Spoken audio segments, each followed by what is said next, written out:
Are we fighting dicks in this game? Yes. And yeah. And you're like, yes, we are.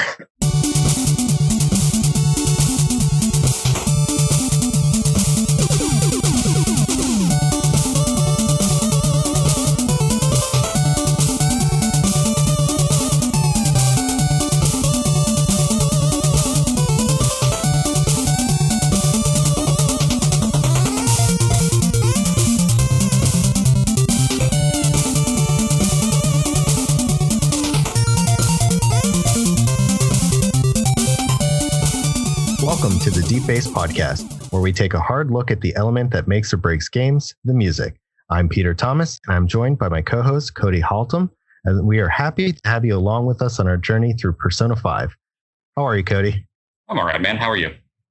I am good. I am just going to continue laughing at the fact that I continue to mess up your name over and over again. Let's just put it out there. So apparently for the last 4 episodes, I've been saying Cody's last name wrong, and he just now decided to correct me on. And even when I started this episode, I had to redo the intro because I can't seem to get it right. And I think I still messed it up this time. We're here to talk about something that is a little new for you, yes? Very new. Very, very new. Yeah, so you're no stranger to JRPGs in general, but the Shin Megami Tensei series and specifically Persona, this is your first one? Yeah, I knew of this game. A couple of podcasts I listened to have brought it up many times, and I respect their opinion naturally. So I've been wanting to kind of get into it. And then it was right when we were doing, Final Fantasy, where we had kind of scheduled out what the next couple of episodes were going to be. And you had put Persona on there. And I was like, okay, now I actually have a choice or a reason actually to go and play this game. And I saw it and it was cheap. It was like $8. I didn't get Royal or anything like that. I just got the standard version, thankfully. Bought it and booted it up. Yeah, so this is going to be an interesting episode because it's a little different. I feel like this is one that I've got a lot of background on, and you're kind of coming into this pretty fresh. So I'm curious to see kind of how this plays out. But for games like this, and this is something you and I have talked about, it's one of those things where even if we don't have the specific memories or location inside of the game, music is music, right? We can just listen to it, enjoy it, and appreciate it for what it is, regardless. I just think that maybe those memories add a little bit more. I think you're right with that because, personally, I didn't spend a lot of time with this game. This is a long game, which is something that I had heard, but it didn't click. It didn't resonate exactly how long it was. I'm more than 20 hours into the game, and I'm still in the tutorial of this game. I'm used to games that I could beat in that span of time. So it was definitely a different type of experience. And I think this is, if I'm not mistaken, you haven't beaten this yet, have you? I have not, no. So the Persona games that I've played, actually, I don't think I've beaten a single one. Some of that is because of the length of them. They are very long games. If you play these games, you can average anywhere from 80 to 120 hours of gameplay. And that's like core quest stuff. That's not even doing all the side quests or anything like that. These games are just that long. But some of it was actually the difficulty. Some of the earlier games, and even 5 to a degree, are very challenging. So if you don't strategize properly, or you don't have the right persona with you or anything like that, you can get stuck pretty hardcore. So it's a brutal game in that it makes sure that you know what you're doing when you're going into each and every single battle, because you can get wiped on, just a basic guy if you're not prepared for it. Yeah, and that's something that I will echo, because if you think back to our Final Fantasy X conversation about how we both kind of played the game wrong in the beginning, I was a couple of hours into this, and I remember texting you and being like, how do I play this game? Like, what tips do you have? Because I didn't want to have that experience and have to do the start of this game, which I'm still in, over again. And you gave me a couple of pointers and you're like, just don't worry about the day structure. But this is truly unlike any other game that I've played before. I did jump ahead a little bit. We kind of started dabbling into history. I'm going to run back a little bit here, talk about the actual game itself, and then I'll dig into a little bit more of kind of my history of SMT. Persona 5 is a role-playing video game developed by Atlus. It is the 6th installment in the Persona series, which is part of the larger Shin Megami Tensei franchise. So Shin Megami Tensei is kind of like the overarching brand and is actually where the games started at. They were just called Shin Megami Tensei, or SMT for short. And then the Persona is kind of like a spin-off franchise. So you'll see some common elements with like the Personas being the creatures that you fought in SMT and things like that. But the premises were different. Shin Megami Tensei was more of like a dungeon crawler, first-person dungeon crawler type thing, sometimes third person. Persona was definitely focused on adding more of the social aspects. So all of that like friendship building stuff that you see in the game, that's all Persona specific. The game was released on the PlayStation 3 and PlayStation 4 in Japan in September of 2016, and then worldwide in 2017. It was published by Atlus in Japan and North America, and by Deep Silver in Europe and Australia. There was an expanded version released, which most of you may already know or have, which is Persona 5 Royal. And that added new content, a couple of new endgame things where if you built up certain people's relationships, you could see some more content through that. And that was all released on PlayStation 4 in Japan in October of 2019 and worldwide in March of 2020. So not too long ago. What was that, like 6-7 months?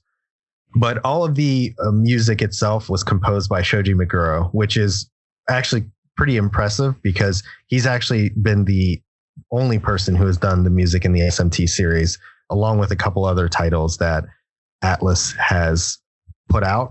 But I'm going to get more into that a little bit later. So as far as my history goes and my background, so I was one of the people who got into SMT right around the time where it started blowing up in the West. So Persona 1 came out on PlayStation, and I don't think it was all that well received. As you probably can guess, it had some more dark and grittier undertones. It's got some very mature topics that it covers. Even back then on the PlayStation, this was no different. So I don't think people really picked up on it all that much, but they still released a sequel. Persona 2 Eternal Punishment came out also on the PlayStation. I don't know what the sales were like to have warranted the second one coming out, but I imagine that Atlus was really trying to make this stuff stick. But it wasn't until 3 where everybody seemed to kind of pick up on it and know, and I was part of that group. So I hadn't played any other SMT games before this at all.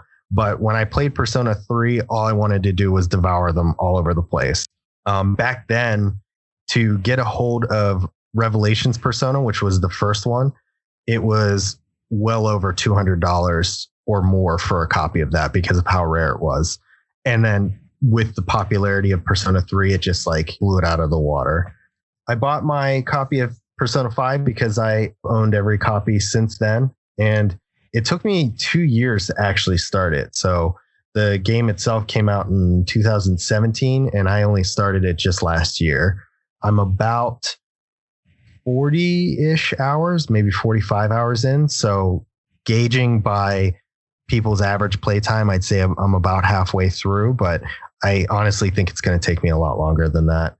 Full disclaimer that I have not beaten it. So there is some of the stuff I can talk about I'm very familiar with, and other things I'm like, well, I don't really know that stuff. So right. This is the first time that we've had a conversation like this. Neither one of us had beaten the game. At least you beat Stardew. I didn't even do that. Something I wanted to clarify is you said more than $200 just for the regular, not special edition, anything like that. Just $200 for the game just because it was that rare. Yeah, it was a PlayStation 1 title. You know, back then Atlus was considered kind of like a limited print. I mean, even now some of their games are like that, but yeah, it was really hard to get a hold of one of these games, the OG ones, you know. Now I think you can get yourself, if you own a PlayStation Classic, the mini console or whatever you want to call it, there is a digital copy of it included with that. So if you've never played it and are interested in trying the first one, you can get it there. But I would warn you, it is definitely not as polished as the other Persona 3, 4, or 5 are by any stretch. Oh, no, I wouldn't expect it to be. I mean, this game itself is gorgeous. From the second you boot it up, it has its own aesthetic to it. Honestly, that is very unique. I've seen one of my friends play some of the SMT games, and so it is very much that style of game that basically carries through. But when it comes to the gameplay, I could not get into it on this game. And I don't know what it was, because it's reminiscent of some of the older Final Fantasies like 7, where it's just words on a screen and it's a lot of reading. I think it was the lack of consistent combat and things to do that made it just not jive with me the way I wanted it to. That's interesting. And that's a very unique approach to this, because I've never heard anybody say that there wasn't enough to do. Well, let me clarify on that. When I say that there's not a lot to do, I mean in terms of what I want to be doing. Yeah, there's a lot to do. You can go, have lunch with your friends and your teammates, go for a run. You can do all these other things. But that's not what I actually wanted to do. What I wanted to do was the palaces, was the combat, was the grinding side of it. Yeah, the interpersonal relationship. So that's part of that grind, but it's not one that appealed to me specifically. So yeah, I mean, there were things to do. I just didn't necessarily want to do the things that they were offering on any given day. Got it. That makes sense to me. The palaces are very stretched out as far as the time you leave one palace and then go to another palace. I mean, that could be as long as 2 or 3 weeks in game. So you have all these days that you have to burn studying and building up your relationships and trying to balance out your days here and there. I can see that now. I can see why you'd say that. But as far as the music, we're about to jump into our lists here. How did you feel about that as it relates to the game? This is the first time I have ever been disappointed in a soundtrack. No, really? Really. I can't believe I'm saying this. And I'm not going to say that there aren't amazing tracks on this, because there are. But when I was going through and listening through them, I'm like, there's not a lot here. I mean, to preface, there's 110 tracks. There's a ton here.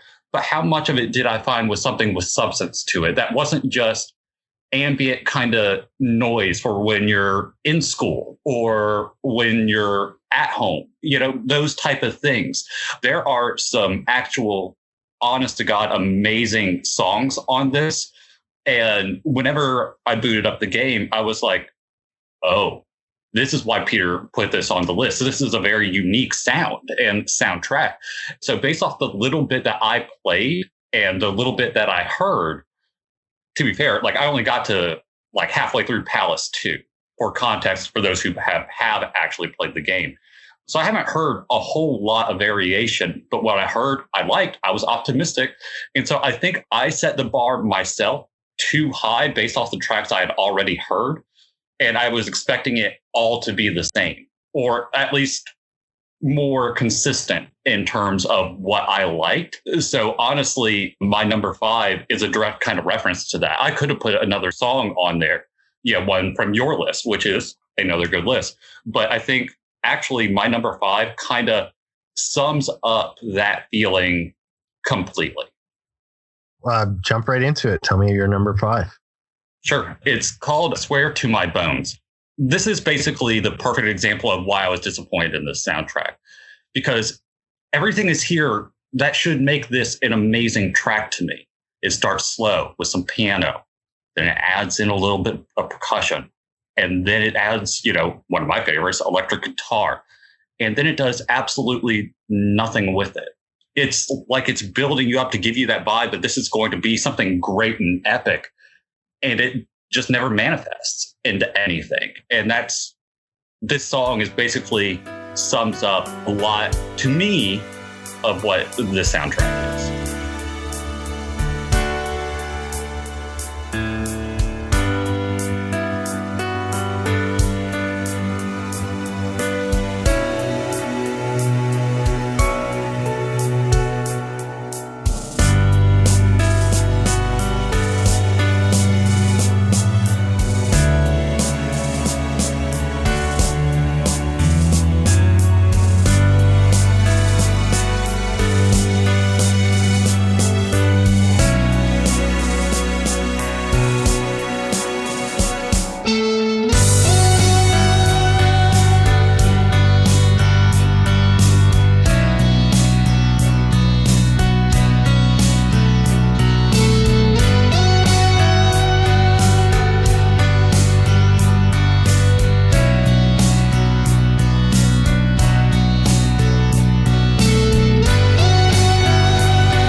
an interesting way to approach it. And this is why I'm kind of glad you're coming into this with fresh eyes, because I feel like it's the opposite for me. And I'll tell you why. Whenever I listened to this track, I heard everything you were talking about, that kind of build up, and it builds and builds and builds into what is the full track. And then it kind of just stays there, right? It just doesn't really go anywhere further and things like that. But for somebody who has played through Persona 3 and Persona 4, coming into Persona 5, this is like classic Shoji Meguro. He is, if I said in the Donkey Kong episode that David Wise was, I believe he's European, right? I think he is. If he is, and if I was to say that he was the European gaming music god, then I would put Shoji Meguro as like the gaming music god, because he has this way about him that's so different with each game, and yet somehow makes it still have his sound to it. So the reason I said this is a classic Shoji Meguro is because if you listen to this, there's a song called Bonds in Persona 3, and in Persona 4, it's called Reverie. If you listen to those two tracks and then listen to this one, they're identical in the way that they are. They do the exact same thing. So they start off with one instrument, build up into 2, build up into 3, hang on to that 3, kind of play through the rest of the song, and then they just end. And that's it.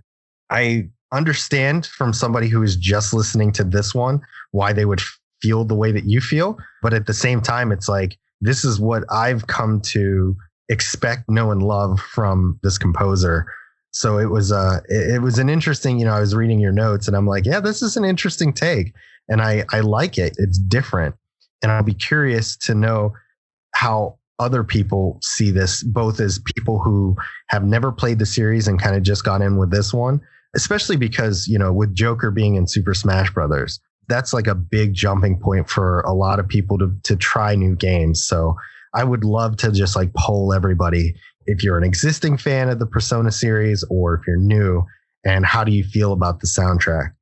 Just speaking quickly on the actual song itself, one of the things I really dug about it was the snare drum. Mm-hmm. I loved the way that it kind of had that almost like a marching beat to it, right? Mm-hmm. And it tums around and it's different than the rest of the music. It doesn't, on its own, feels like it doesn't fit in, but somehow he makes it work.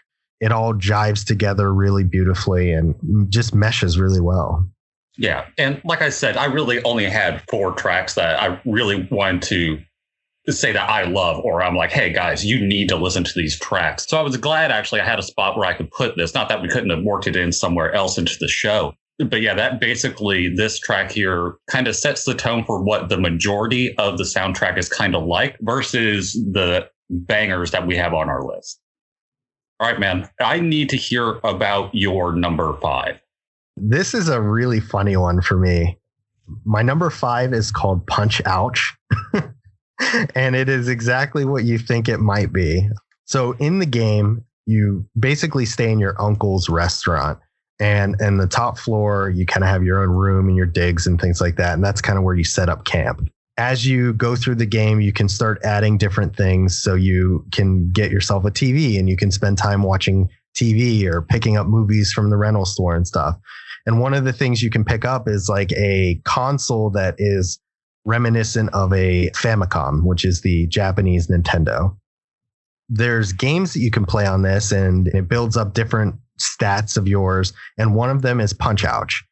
I saw it there, and when I played it, I was like, oh, this is supposed to be like a parody of Punch Out, right? But it's not just a parody. I mean, the way that this track goes, you'd swear you were playing Punch Out. Like, if nobody knew any better, it's played in like an 8-bit style, and even the melody, if you were to line up the Punch Out theme as you're battling an opponent and then line up this song together, you'd hear the two of them synchronize really, really closely. Different notes are used, so obviously to avoid copyright infringement, but it is damn close. So I picked this one partially because of that reason, right? It's not the greatest song in the world. It's just fun to listen to, and I love when games do stuff like that. They take something that already exists. Maybe, Shoji Meguro is like a huge fan of Punch Out and he wanted a way to kind of honor that. I love when people do stuff like that. It's kind of like a tip of the hat to the people who made the original games or something. I don't know. How'd you feel about it?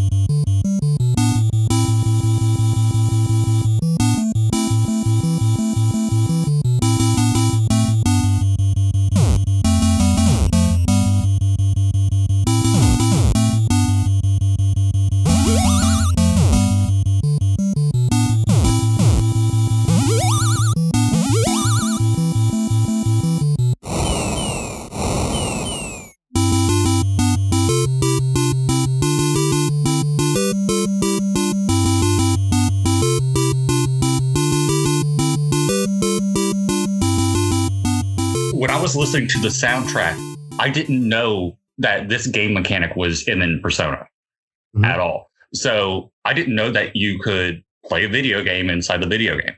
So I'm sitting there, I'm like, wait, is this video game music? And then it's another track and another track. And this goes on for like 7 tracks where it's nothing but video game music. And I swear to God, I almost trolled you and only picked between those to put on my list for this, just to be that meta about it. But I decided not to. I thought it was interesting. Once I heard the multiple tracks, I was like, oh, there had to be a whole series of them. But I was thinking it would be more in like the arcade that I think is there. I didn't realize that it was an actual like home console that Joker went out and bought and brought home one day. And it's really funny too. I forgot to mention this, but a lot of times with the things that you do in the game, outside of batting practice, most of the stuff, it's like if you go to study, it's just like, oh, you studied, you gain knowledge. Or if you eat at the burger joint, it's like you ate the burger and you gained courage or something like that. But in these little games, you actually interact with them. So for Punch Out, you put in these button combinations and it tells you like press left, down, up, right, X circle or something like that. And you have to input it back. So it's not just a game inside of a game. You're literally playing a game inside of a game. I love it when people do things like that. I'm not too. One of the ones that we're getting off topic, but did you see what Naughty Dog did with Uncharted 4? I did not know. They put it in so that, you're the main character, Nathan Drake. He actually ends up playing Crash Bandicoot. And you get to control amazing. It. And I was like, it's little things like that I love. But no, even like listening to this and knowing that it was like a game or to have a soundtrack listing on here, I immediately assumed that you had to play it. Like there was no way they weren't going to make this a playable thing. Right. All right, sir. Why don't you jump into your number 4? All right. My number 4, all of these I love, but is Beneath the Mask. There are many versions of this song on the soundtrack. I think it's 3. This plays mostly when you're in your bedroom at your uncle's. This is where you end your day, typically, after a long day of dialogue or palace grinding. And typically it would be around that time that I personally would take a break from the game. So I'd put my controller down and I would pick up my phone, respond to texts, see what was kind of going on in the world. And I could not stay awake listening to this music. And I'm not saying that in a bad way at all. It's not a boring track or anything, but it's just so tranquil and relaxing that it would put me to sleep. The reason why I picked this version of this song in particular was because of the vocals. The first few times I actually heard this track, a long time into the game, you don't hear the vocals in this track. They just play the instrumental version. So when the one that had vocals, this one, it came on, it just floored me because they add so much that the notes and the music just simply cannot. I love her voice. I think she's a great singer. Some of the lyrics don't necessarily make sense, but I absolutely adore this track.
obviously I love this track. It'll show up a little bit and a little bit on my list as well.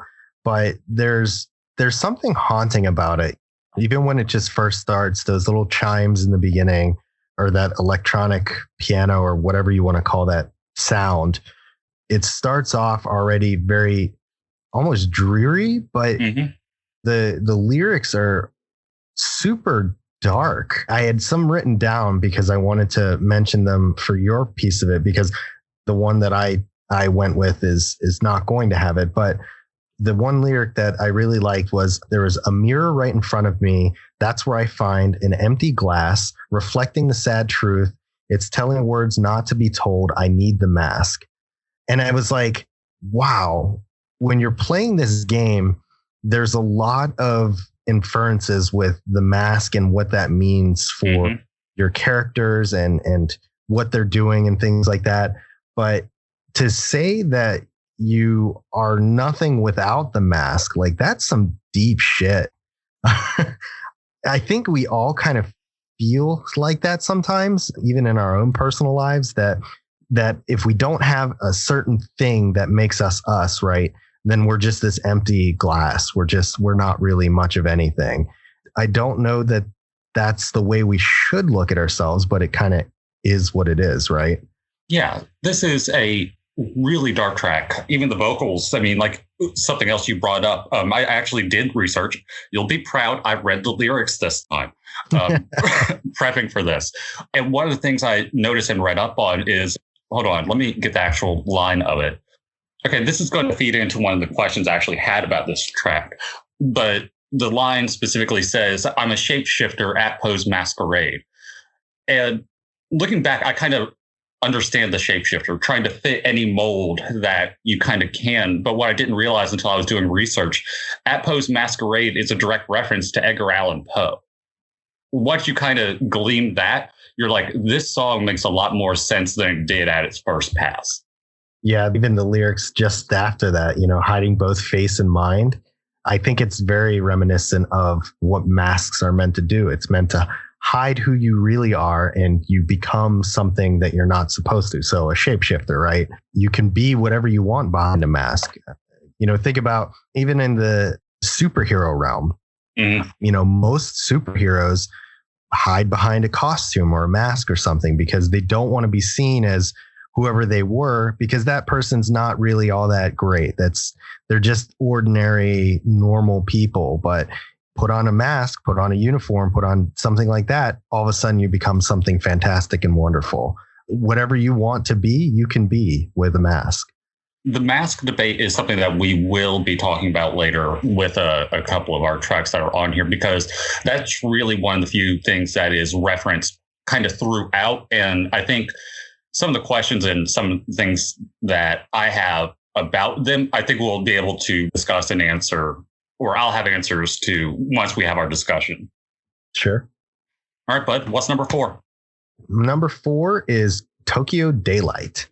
This one is it's a twofold song for me. So the first part of the reason why it ended up on here was because for the longest time, even before I had actually started playing this game, I had a Persona 5 theme on my PlayStation 4. This was the track that played on it. So it wasn't any of the lyrics, if I remember correctly. It was just the instrumental part of it. But I think I was just kind of like preconditioned into loving this song, because every time I turned on my PS4, I'm like, oh man, this song's so groovy. I really need to start playing Persona 5 soon. Obviously, it didn't work all that well since it took me 2 years to start it, but it was something that kind of played into that a little bit. On the other hand, though, it is not hard to love the song. This song plays whenever you're out and about in the city areas. So anywhere that's not that main city will play something else, typically the Beneath the Mask song. But this one plays specifically in that like city area where all the restaurants and the movie rental places and things like that. And it matches that hustle and bustle a lot. I really dig songs too that have good scat in them. And this song does, that whole it nails it for me. And it's catchy, it's upbeat. And it's like, yeah, like I could see myself in this area, listening to this song with the murmurs of all the people around and things like that. It really did a lot. I believe the female vocalist, and I'm going to try my best on this name. I don't speak Japanese, and I have a bad enough time with English names. So, but it's Lin Inaizumi. I believe that's how it's pronounced. I'm not correcting you. Yeah, she sings this, and I don't know if she's the one who's used across all of these tracks. I want to say no, just because all of the lyrical songs do sound a little different. Maybe she's just that talented and can change her voice quite a bit, but her scatting on this song really kind of drove it home for me.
She's got to be the one who's done all these. You really think that they got someone different?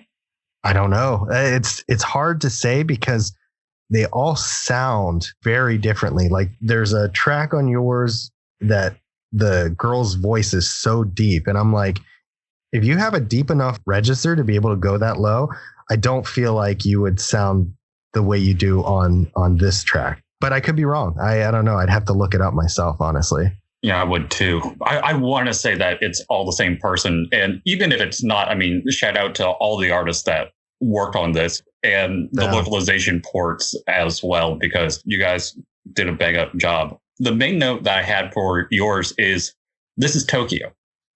The reason why that needs to be said is that if you were like, hey, this is the soundtrack for a major metropolitan city, and you just let me listen to it, I would say it was either Tokyo or Hong Kong, one or the other, because you can kind of tell. And there's not any way for me to describe that feeling that you get by listening to it. But this is, like you said, this is the hub world music when you're going around, just running to the shops, getting your weapons, all this kind of stuff.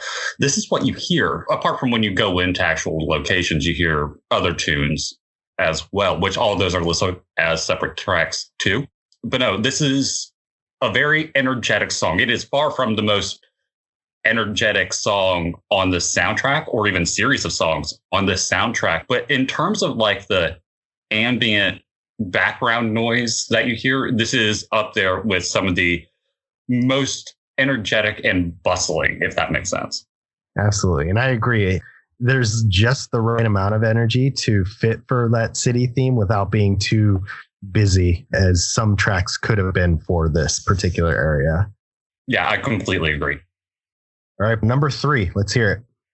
Number 3 for me is Wake Up, Get Out There. This is Persona 5's theme song. For all intents and purposes, you put the disc in and it boots up. This is what you hear in the menu. It's not great. It's not terrible. But the reason it's on my list for me is honestly the lyrics. When I went through and actually read them, listening to the song, and not to get into it too deeply or anything like that, but with all the chaos going on in our world, not the world of the game, but here, the lyrics really spoke to me. This is a very inspiring track vocally. It really gives you a feeling of yeah, I may only be one person, but that doesn't mean that I can't bring change to a situation or awareness about something. With everything that we have going on, that really hit home in a really deep and kind of personal way. If it wasn't for the lyrics being what they were and this year not being, 2020, this probably wouldn't be on my list, in all fairness. But combine fresh eyes looking at it, the world around us, this is a solid number 3 for me right now.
I love about the intro songs to the Persona games is that they really do set the tone for not only what you're going to listen to, but it really describes the game and what you're going to be kind of experiencing along the way. This song in particular, I've listened to it countless times, but this was the first time I actually sat down and read the lyrics. It only further solidifies that whole element in and of itself. Like it really does define what this game is about. But one of the things that really resonated was what you said, which is that it's really applicable to today's environment and world. I apologize sort of to anybody who stands behind, without getting too political, who stands behind the current political environment that we're in right now. But I did pull out part of the pre-chorus that they had that really kind of drilled that home. So it goes, "Who is the High Lord who thinks he's better than us? Ain't it a crime that there's a mission for us? Who's the High Lord who'd kill 1,000,000 of us? As the bell tolls, is there no remission for us?" And I was just like, dude, Cody nailed it, man. That line right there defines exactly what he said. Yeah. To spin it back the other way, just so people who haven't played this game don't know. And Peter, step in and correct me wherever I'm wrong on any of this. This game is literally about changing the hearts of people. And the first palace, is this volleyball coach who's just an awful sleazebag. Oh, by the way, we need to know you're high school students in this. So he has a thing for a lot of his students and that kind of thing. And you have to go in and ending up hopefully bringing good to his life, but making him literally have a change of heart, seeing that what he's doing is wrong. And you do that for every person that you kind of encounter in this game. So while the real world stuff aside, Peter's right. This is literally exactly what this game is. Yes, if only we could give other people changes of heart. Wouldn't that be a great DLC? Yeah, I mean, I can always count on Persona and really this Shin Megami Tensei series to cover a lot of dark and suggestive elements, but that would be a hysterical palace to go through. I could only imagine what it would look like. All right, back on track. Peter, what's your number 3? My number 3 was actually your number 4, but without lyrics. Or I'm sorry, it's not without lyrics. It's kind of a stripped down like an unplugged version, if you will. So my number 3 is Beneath the Mask, the Rain edition.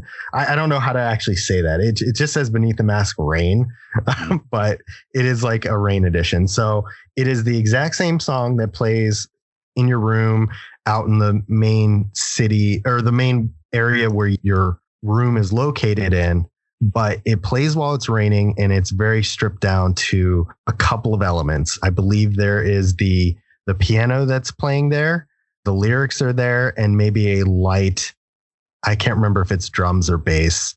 It might not even be that. It's very stripped down. And it's one of those songs that's so relaxing to me. So you were talking about how you would fall asleep to, was it the original? Is that the one we were talking about? Yes.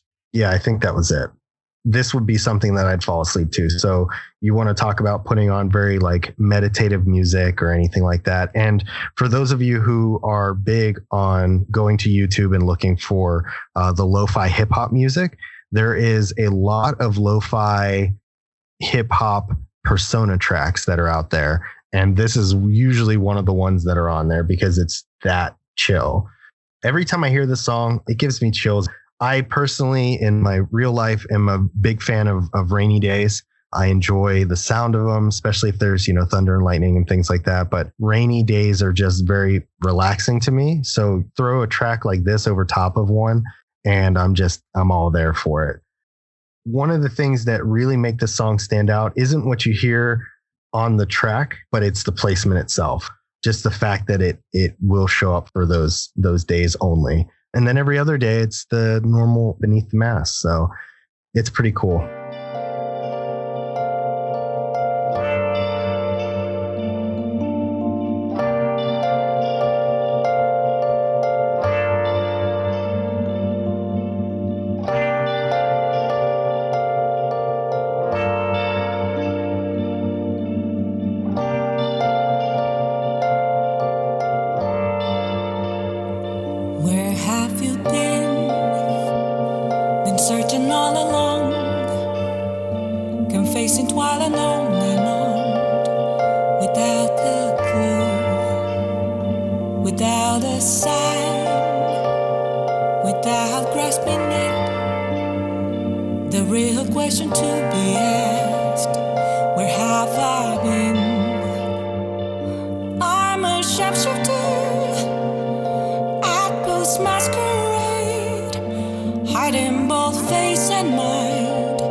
Yeah, I like it when soundtracks do that. I think they can do it too much.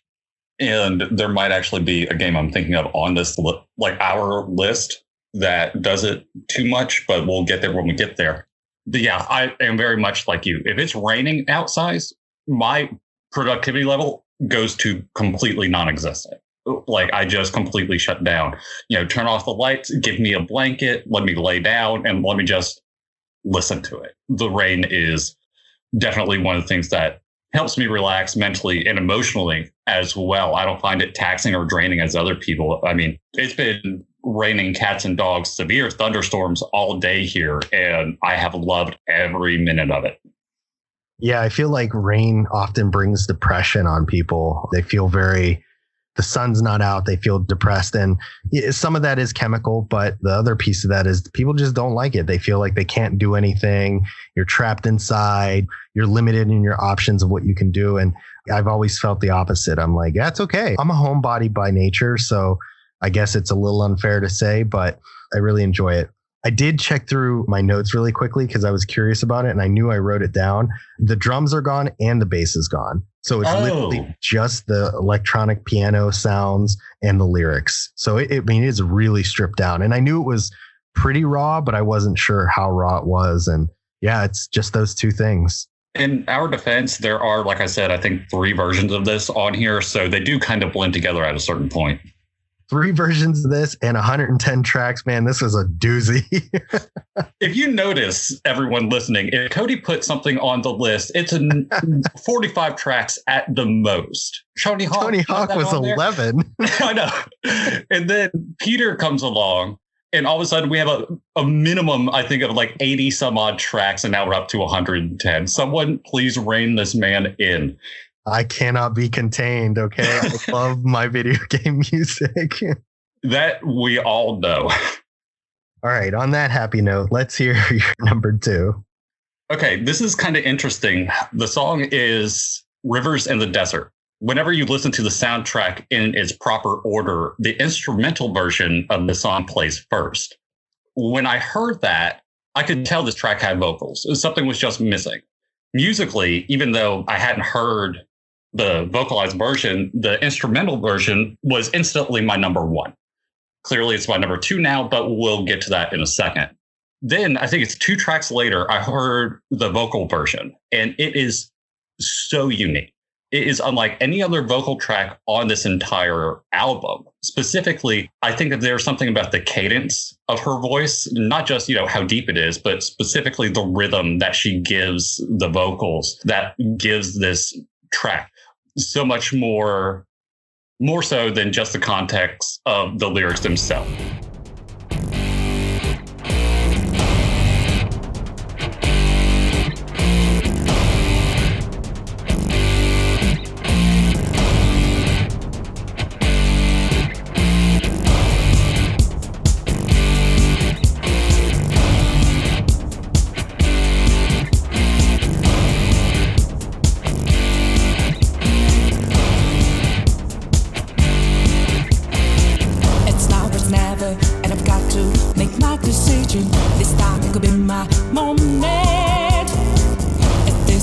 Or just to fulfill my mission. A river in the darkland, the left is in the lost end. A heartbeat for demon, always is in changeland. I'm given the balance, but I'm standing on razor's edge now. What quick, all my life is over. One strike just a pain, then I'm out of his field of vision. Don't ask why I'm ready, but I'm ready to strike them down now. I'm just on a new start, there's no time for indecision.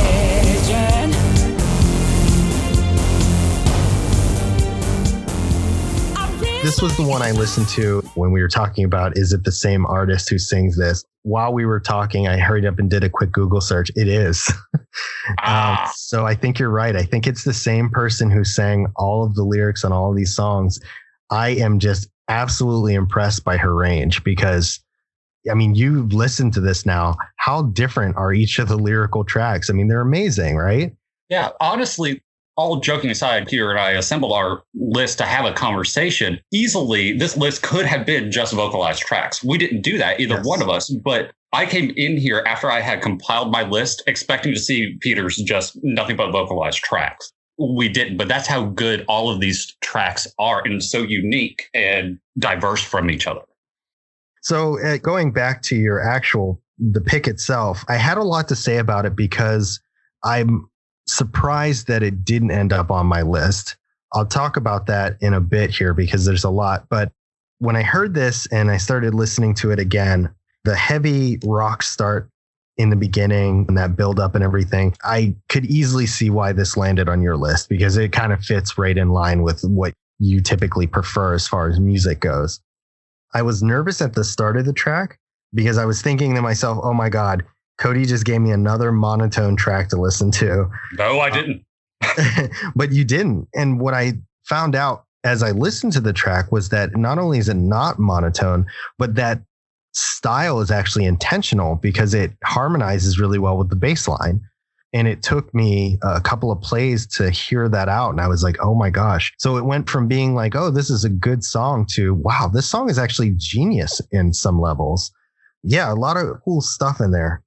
I mentioned a lot about the range of this woman in particular, but in this song, she really demonstrates it. So the main lines of the song she has a very low, deep tonal voice, and then has a much more vocal and open voice towards the chorus. But one of the things that I really liked about it too was I think it was around 3 minutes and 40 seconds in, roughly, there's this breakdown and the whole track changes. Yes. I mean, it's like a dramatic change, though. It goes from like this rock heavy song to like a very chilled out, kind of like what the rest of the music is, more of the electronic piano, and calms it down and everything like that. But I was like, wow, that's pretty amazing.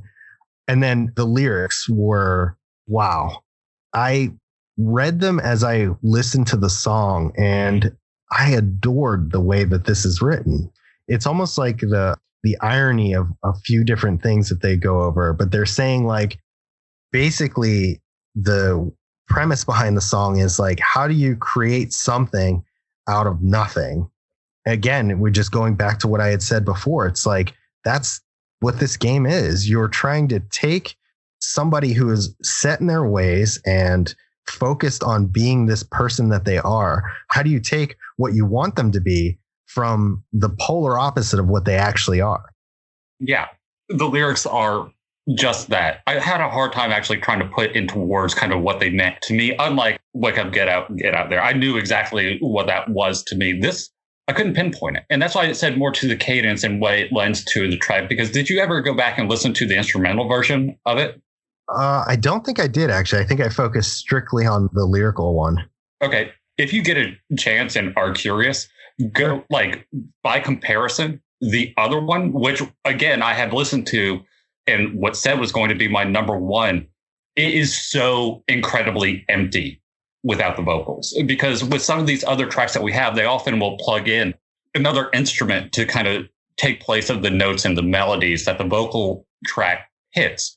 This one doesn't at all. None of that is there. It's also, if I'm not mistaken, a much shorter track. This, I believe, is the longest track on the soundtrack at over 5 minutes. But yeah, this is an instant favorite of mine. And between this one and what we're going to get to with my number one, these are two of the songs that I will probably continue to listen to well after this episode is done. All right, buddy, what's your number two? We're going to be piggybacking a little bit here because number two for me is Life Will Change.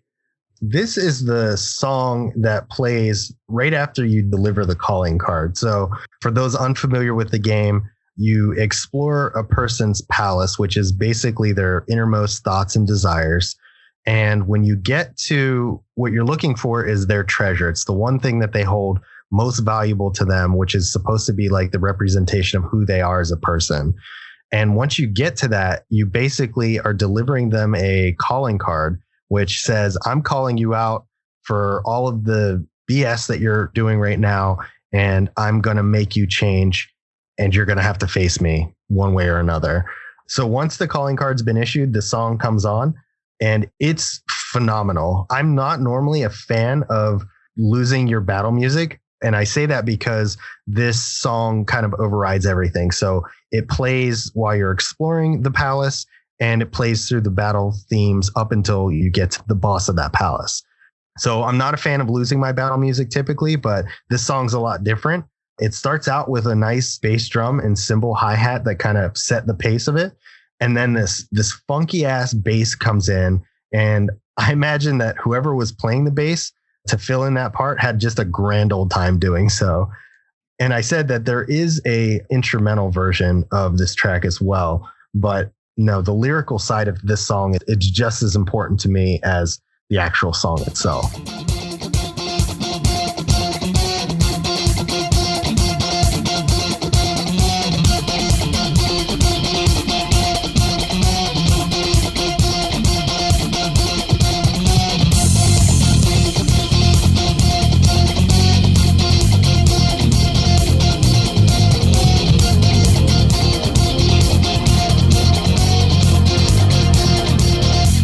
It's not a cave, I'm not a road.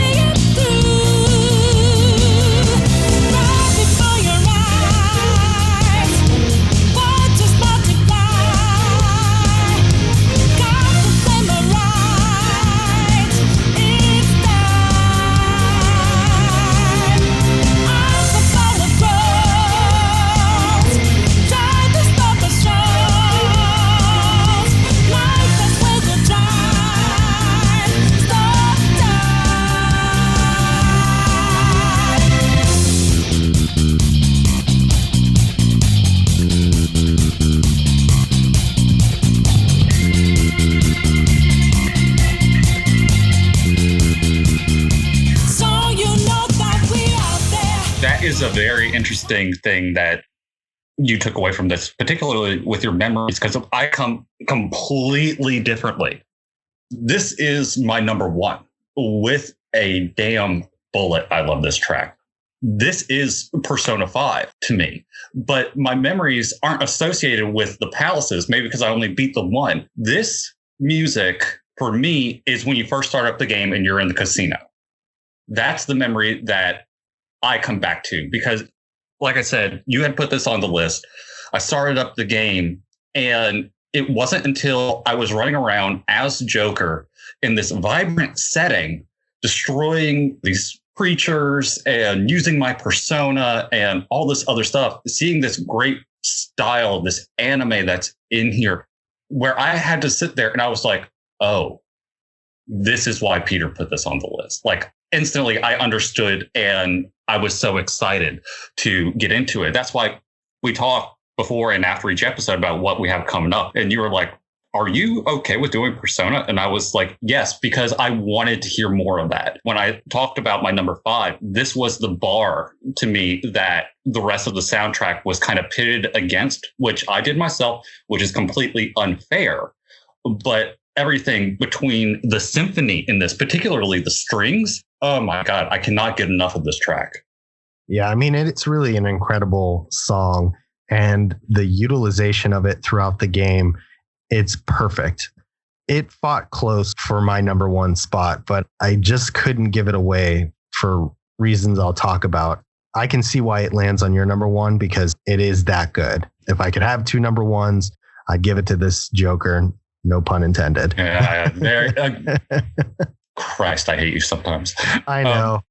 I gotta throw it out there, but I know. Something I wanted to ask and discuss with you a little bit is how do the lyrics tie into the game? The reason why I ask is they talk about taking off your mask, but in Persona, all you do is put one on to feel free, which is counterintuitive to what the lyrics in this song are kind of suggesting.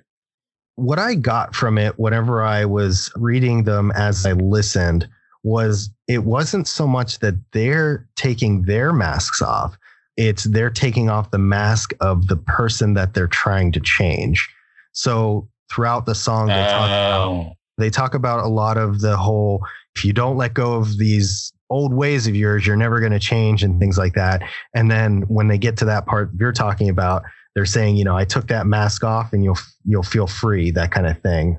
It's hard because I feel like a lot of these songs were probably written in Japanese and then translated to English for us. And they probably have some literal translations going on as opposed to translations that are actually like more along the lines of what would make sense to Americans. So I think there's probably a little of that kind of blurs the line a little bit, but that was what I got from it. Does that help a little bit? Yeah, no, it completely does. Because I was thinking literally, because the big thing with Joker and his crew is the mask that they wear. That's so integral to the stylings of the character and their art that's associated with that. So in my mind, all the masks that I'm reading about and hearing about as I go through this tracks is always associated with those guys, as opposed to the people whose lives we're trying to change. Given the name of the track, I probably should have taken that into consideration. And yeah, I'll leave that there. Yeah, this one's definitely the one that's geared more towards their opponent as opposed to themselves and what they're doing and things like that. All right, man. Let's talk about your number 1. Just going to put it out there, but I bet you nobody saw it coming. I can hear the sarcasm. I know. It's like one of those things where everybody's probably rolling their eyes because it's a big part of that chorus. Whenever I talk with like Ashley about it and stuff like that, it's one of those things where if I find something amazing, she'll respond with like, you never seen it coming. It's just like, but it is. It's Last Surprise. This is the battle theme. I should preface that there are a lot of soundtracks that I've listened to where the battle theme is almost always on my number 1 because A, you hear it the most. B, it's got to be good in order for you to get through a game like an RPG. Because if a battle theme is bad and every time you get into a battle, you've got to listen to it, That is a painful, painful process. This track is everything I could ever ask for in a battle track and more. What is really interesting is that a lot of times the battles go pretty quickly. So you don't get to the chorus, which I think really kind of epitomizes this track as a whole. So it's one of those things where I'm just like, I wish that you could hear more of it more often, but at the same time, then your battles would be too long and then you wouldn't enjoy it, the other way around. So lyrically, it's beautiful. It's well written. It's one of those songs where I can put it on any time of day and I'm going to enjoy it. Much like I said with other battle themes, there's very few battle themes that I've listened to that I don't enjoy, but this one is definitely top caliber for me.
Until you were explaining this, that this is actually the battle theme, because I think you're right. You nailed the reason as to why you don't hear it long enough.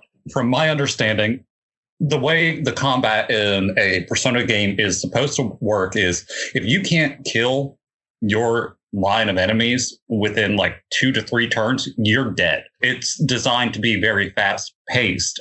Because of that, you don't hear this song enough. And I think that's why I couldn't place it. Like, I was thinking when you were talking about the battle music, and I was like, but this version that he has down has vocals.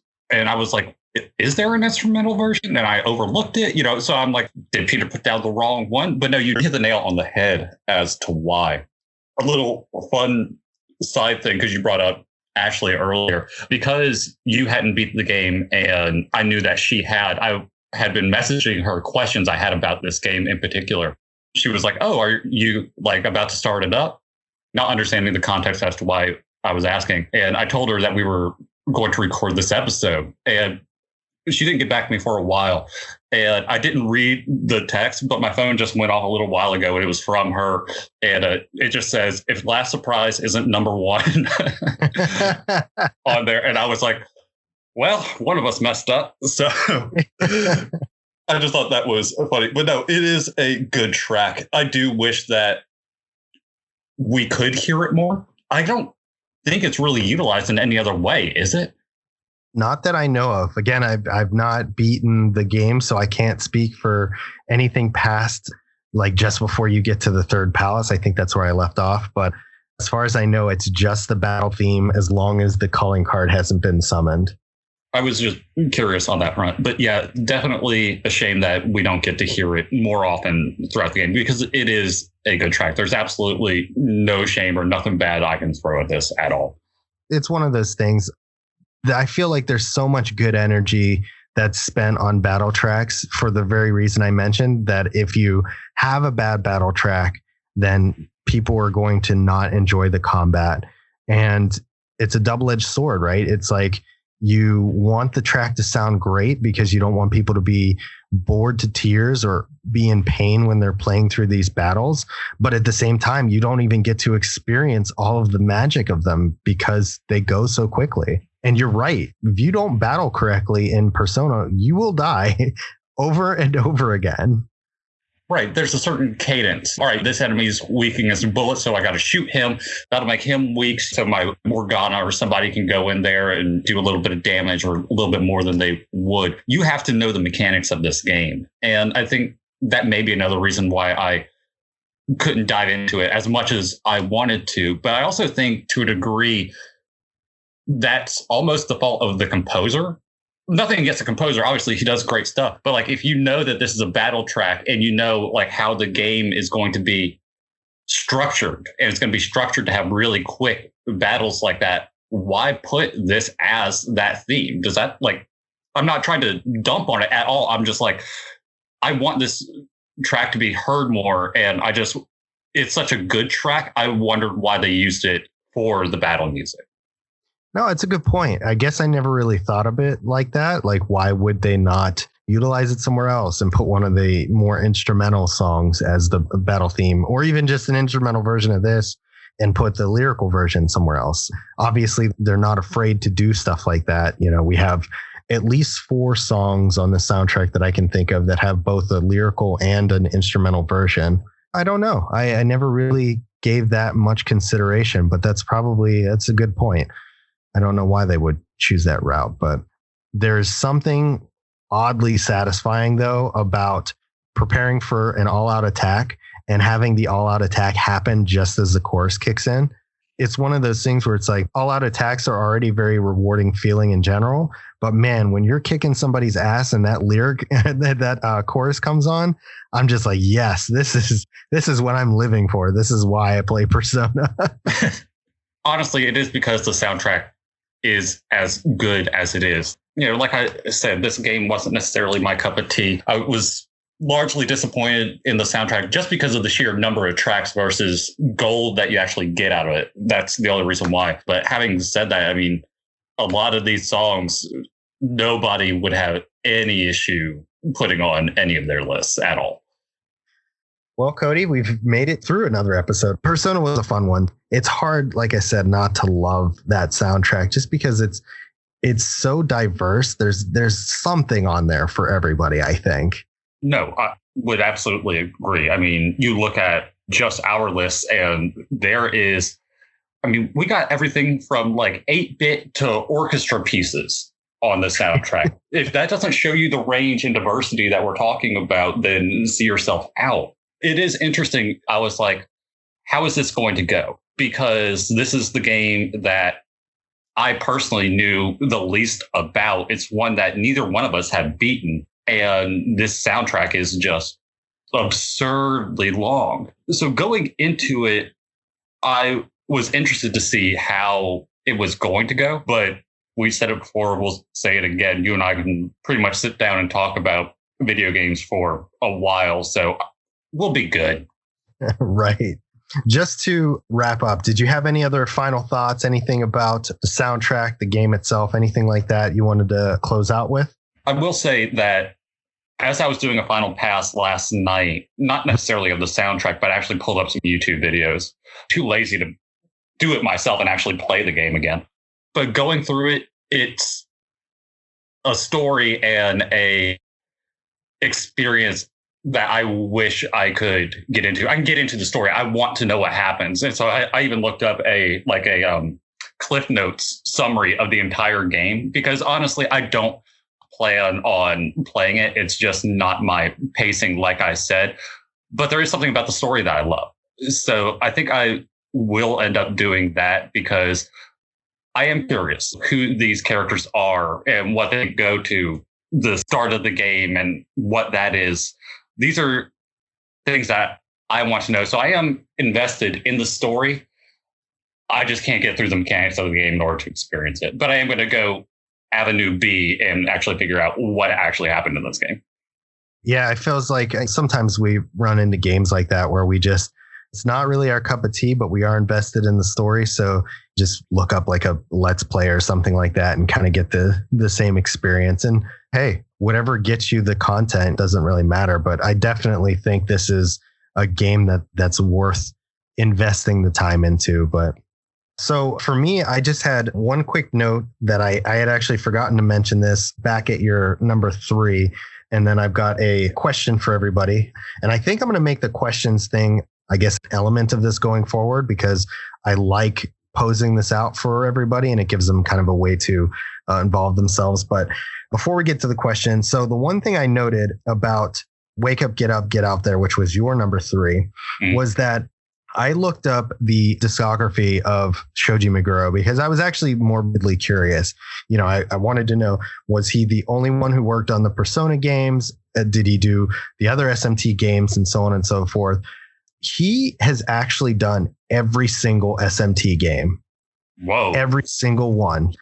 And if that doesn't speak to the talent of this gentleman for being able to make different soundtracks for each game and have them be unique enough that it doesn't sound too much like the others, I mean, that's impressive. So I did a quick tally.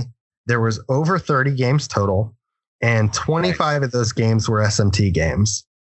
So that's all the main SMT games, the Digital Devil Saga, the Nocturne, the Persona games, every spinoff, every main series game, all done by Shoji Meguro, which is just... How old is he?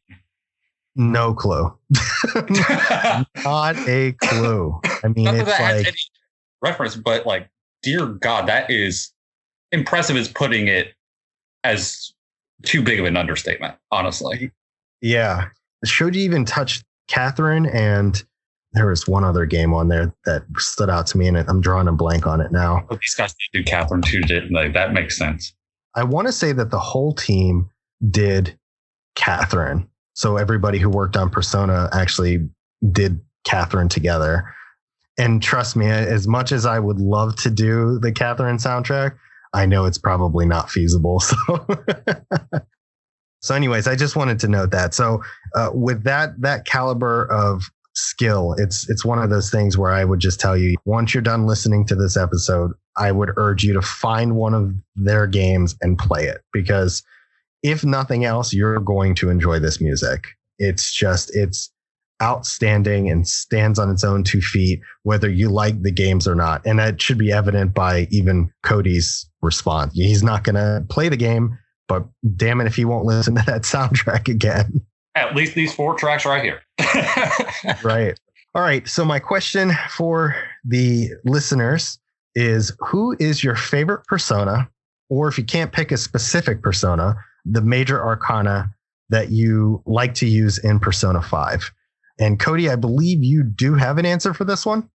I'm going to say I might have an answer for this one, because I don't think I got far enough in the game to get this revealed. But I believe, and just going out on a limb, I'm going to go with Morgana, because Morgana is not your typical Persona. You know, they're not part of you. They're actually a party member, but some of his backstory and stuff like that makes it seem like he would be one that I could technically pull from on that. And he's the one, I mean, who doesn't love Morgana? This little cat looking dude who's in love with Lady Anne, you know, and that kind of thing. I mean, he's just an adorable character. So because of that, I find him the most relatable, probably because he's the only one you can actually talk to. Right. You know, when you first mentioned this, I was like, I don't know if that counts, because Morgana was a character and not a persona. But the more I thought about it, the more the rationale kind of made sense. And it's hard to say because neither of us have beaten this, but there's been a lot of hinting towards Morgana being something that he's not currently. Or I should say it's not, because I don't think we know if Morgana is a male or female. When I was doing my rewatch last night, whenever Morgana starts talking and you don't know their name yet, it just says boy-ish. And everyone else it just says boy or girl. Yeah, and there's no real way to insinuate what it is, because there's just a lot of behaviors that kind of fall on either side. And I mean, even saying it, you know, Morgana's in love with Lady Anne, it could be either way as well. There's no real definitive thing that I can find, at least currently. My favorite Persona, and I'm going to go in and say the Major Arcana as well, but it's actually Valkyrie. which falls under the Strength Arcana. So I really dig the Strength Arcana in general because it is one that typically steers clear of magic and bolsters just raw stats. So your strength and your defense are boosted because of it. And they typically don't have any weaknesses. They might have a few resistances to elements and things like that, but they don't typically have weaknesses. So it's just raw stat building at that point. It's like, can your characters fight this character without anything else? And I know a lot of people don't like the skills that require you to spend HP in order to use them because it's a very risk reward system. But I've found that I've really enjoyed the results that come from that. So if I had to pick any, as far as I've played so far, it's the Valkyrie that I've enjoyed the most. I would have pegged you for the complete opposite. Really? Really? Like that? Like more magic, you mean? Yeah, absolutely. Like me, something like that would make sense because I want to be the tank, the one who just runs through and destroys everything with big, powerful attacks. That's me. But I've always pegged you for the opposite side of that. I get it from the strategic side of things where I'm like, right, well, that checks out. But I never would have picked that for you. Not at all. Fast fact for you. I actually play mostly tanks and stuff whenever I play games. Okay. Well, there we go. I don't know how I didn't know that. I never really watched that much when you streamed League of Legends. And when you did, I had no idea what I was watching. I was just kind of there to hang out. And other than that, you don't play games where they're as tank heavy roles necessarily. There are more RPGs and whatnot. So I can see why I didn't know, but now I do. I think this just boils down to we don't play enough games together. You need to get Fall Guys. I swear to God. I know. It's on the list. I got to get it actually before it becomes not free on PlayStation Plus. So I need to make that happen quickly. All right, guys, that's it for us. We're going to go ahead and wrap up. But thank you, everybody, for listening. I just wanted to really quickly note that we actually have almost hit 500 listens total across all of our episodes. So thanks to all you guys who have been supporting. I mean, you guys who support and talk to us on Twitter, you guys are really going hard, and we love you so much for that. So thanks for that. Thanks for always being in our corner and showing us hype and enthusiasm, even if it's not really a game that's for you. But I know at least one person who's going to really love this game. Yep. Cody, as always, man, thank you so much for being here. Thanks for being my co-host, even though I pronounce your name wrong all the time. Every episode. I appreciate you, and it's always a pleasure sitting alongside of you for these. So thank you for that. Anytime, man. I'll talk to you next episode. Absolutely. All right, guys, we'll see you next time. And I'm actually looking forward to the next one because it's going to be fun. I will see you guys all later.